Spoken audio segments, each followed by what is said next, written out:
Welcome back to Fox Recaps. Today, I'm going to explain the movie Like Mike, released in the year 2002. A teenage boy named Calvin Cambridge lives in Chesterfield Orphanage with two of his best friends, Murph and Reg. All three of them love to play basketball in the front yard of the orphanage. One morning, while they're in the middle of the game, a group of bullies led by Ox stops them. He challenges Calvin to a match for his basketball jersey. While Calvin's friends suggest he ignore the bully, the ambitious boy wants to take on the challenge as his favorite basketball players would. The match starts and Ox easily wins against him because of the significant height difference. As promised, he gets Calvin's jersey and rips it apart just to annoy him. The orphanage director, Stan Biddleman, often makes the kids sell candy to raise money for their own good.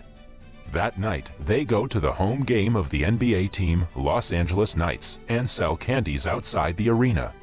At the end of the game, Calvin spots the Knights coach, Wagger, getting into a car to leave. He approaches the man, offering him some candies. When the coach finds out that they're for a charity, he offers Calvin a $20 bill.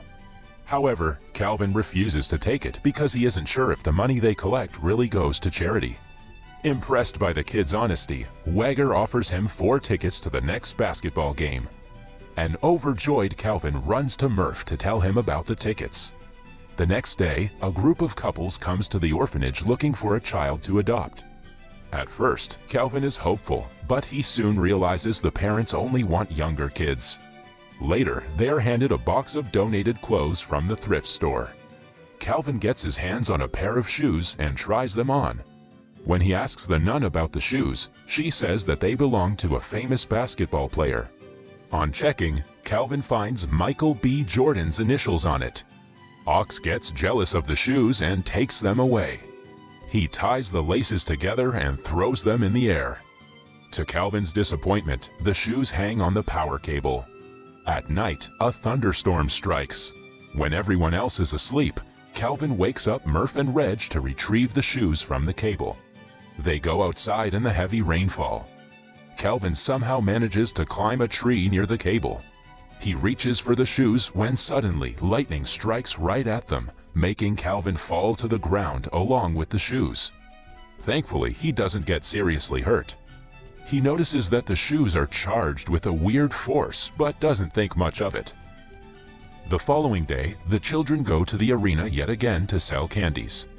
Calvin, Murph, and Reg get 4 tickets like the coach had promised.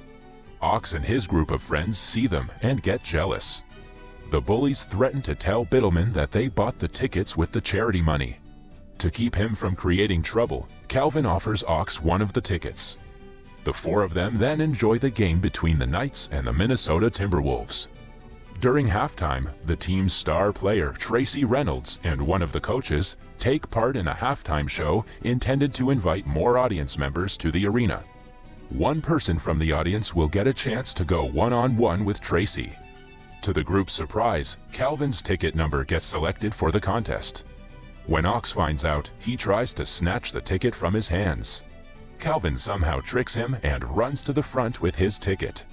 Tracy doesn't think much about the face-off since Calvin is just a kid. He lets him score the first round so the audience would be more involved. But following that, he has to stop the kid or he would be humiliated. Tracy tries his best, yet cannot stop Calvin from scoring a slam dunk. The crowd freezes in shock and erupts into cheers while the star player is left embarrassed. The following day, Knights coaches go to meet Biddleman and ask him to let Calvin play for them for a day. At first, the director is reluctant, but he agrees to let him go when he is offered money. Calvin's friends are overjoyed for him.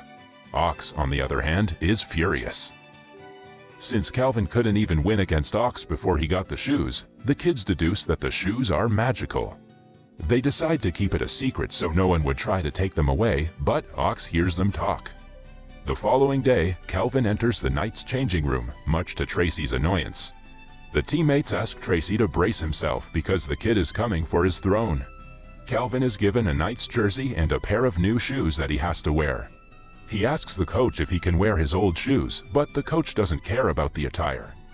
Calvin's presence is only a publicity stunt, so it wouldn't matter how he plays.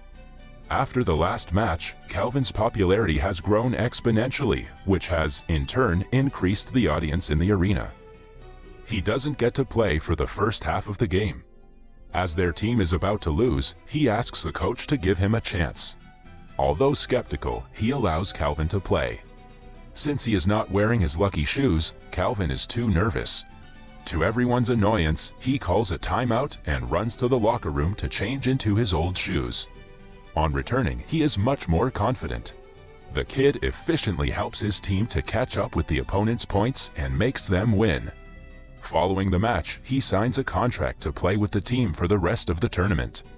He is in the orphanage packing up to leave for the tournament when Biddleman confronts him. The man wants to continue being his guardian because of the financial benefits. Therefore, he tells Calvin to be careful of the people who will want to adopt him now because they only care about his money. On the flight, the coach assigns Tracy and Calvin to the same room. Calvin loves the fact that he gets to share a room with his idol, but Tracy isn't as excited about it. At night, they have a curfew that Tracy plans to break. He gets ready for a date and leaves after teaching Calvin how to use room service. The kid gets to eat wherever he wants and takes full advantage of it. When Calvin returns with his date, the room is trashed with half-eaten food. He had expected to spend the night together with his date, but instead, they end up taking care of Calvin, who is sick. The boys go to sleep late at night, but even then, Tracy can hardly fall asleep because of Calvin's snoring. The following day, they have an important match, but Tracy is tired. Calvin unknowingly reveals to the coach that they stayed up late at night. The coach warns to suspend Tracy if he misses curfew one more time. Starting that day, Calvin plays several games with the Knights and helps them win all of them. The opponents do not know what to expect when they play with the kid and are surprised by his skills. He gets to go to several press conferences and makes a lot of money. With the money, he buys a bunch of gifts for everyone in the orphanage. He also wins the NBA Slam Dunk competition and becomes the most talented rising basketball star. One night, Calvin is talking to Murph about his new life and all the fun he has had playing in the NBA. A jealous ox hears them and attacks Calvin, trying to take his shoes away. The fight stops when Biddleman intervenes and scolds Ox for hitting his friends. He doesn't want Calvin to get hurt now that he makes so much money off him. The next time the team is at a hotel, Tracy goes to the pharmacy to buy sleeping pills and allergy medicines to ensure he gets a good night's sleep before the next day's match.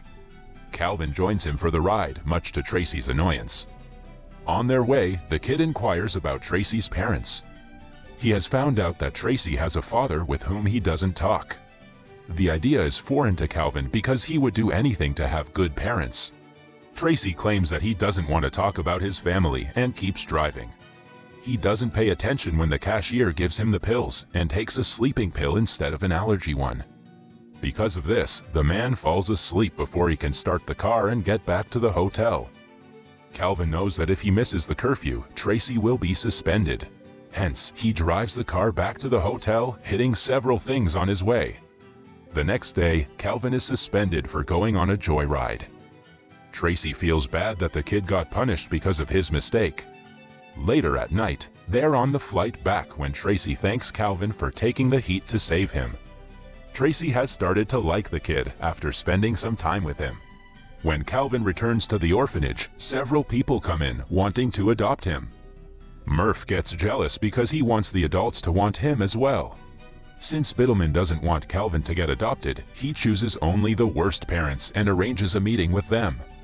Calvin doesn't like any adults he meets and decides to keep staying at the orphanage instead. That weekend, he goes to meet Tracy in his house unannounced.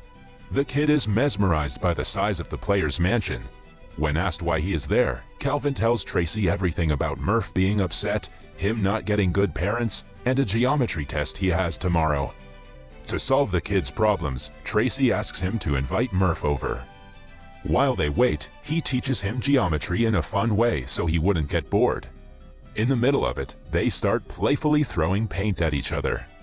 Murph joins them a while later and forgets about his argument with Calvin. The following day, Calvin and his friends are together talking about how difficult it is to find good parents. When Calvin tells him about Tracy and his father's relationship, they suggest he help them reconcile.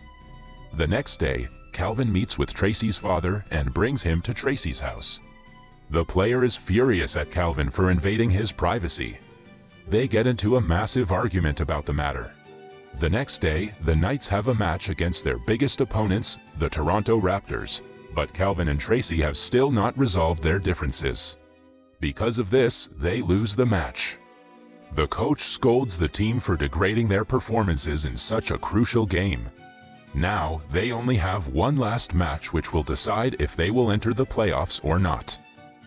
The next day, a couple comes to the orphanage asking to adopt Calvin.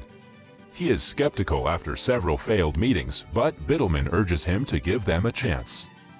He makes Calvin wear new shoes, telling him if he looks presentable, they will want to adopt him even more. Before leaving, Calvin hands his lucky shoes to Murph, asking him to guard them with his life. To test the shoes, Murph wears them and tries to play like Calvin, but he fails. He concludes that they do not fit him and continues talking to a picture of his mother. Ox and his friends threaten him to tell them about the shoes. When he refuses, they take him to Biddleman, who burns the only picture of his mother that Murph has. With no way out, Murph tells them where the shoes are. Following that, Biddleman meets his associates and bets $100,000 against the Knights in the next game. Since he has hidden the lucky shoes, he is sure that Calvin will be horrible in the game. Calvin goes on a dinner with his potential parents, but he doesn't seem to fit in. In the meantime, Tracy meets his father and reconciles with him. He misses Calvin terribly and talks to him before their next match. He wants to adopt the kid, but refrains from telling him that after meeting the couple who he went to see yesterday. 20 minutes before the game, Murph calls Calvin and tells him about the shoes. Calvin rushes back to the orphanage to retrieve them. The kids help him to tie up Biddleman and ask him where the shoes are. Ox goes against the group and tries to help him, but he changes his mind after Biddleman insults him like usual. He brings out the shoes from the safe and gives them back to Calvin. Everyone then gets on their scooters and drives back to the arena. Biddleman somehow frees himself and calls his associate to stop Calvin from arriving at the game. The men stop him, but the kids manage to stall them and let Calvin into the arena. As a last resort, Biddleman stands in front of Calvin, refraining him from going further, but the kid hits him with his scooter and finally gets to the game. By his arrival, his team is behind by a large margin. When he starts playing, they soon catch up with the opponent's score. However, he gets tackled in the middle of the game and his shoes are destroyed. A nervous Calvin believes his magic lies in the shoes, so he would never be able to score without them. Tracy motivates the boy, telling him that the shoes only gave him confidence. The real talent lies within himself. Eventually, Calvin continues the game and helps his team win. Wanting to spend the rest of his childhood like a normal kid, Calvin tells his coach that he doesn't wish to renew the contract. He returns to the orphanage, which is now entirely different because of Biddleman's departure. Tracy tells Calvin about his plans to adopt a child and asks him if he wants to be his son. Calvin agrees on the condition that Murph will also come with him. Their friend Reg is also adopted by a different family. In the end, both Calvin and Murph playfully fight with Tracy in their new room. That was all from the video. I hope you liked it. Subscribe for more content like this and hit the like button to help us out. Also, leave a comment if you want us to recap your favorite movie. Until next time, take care.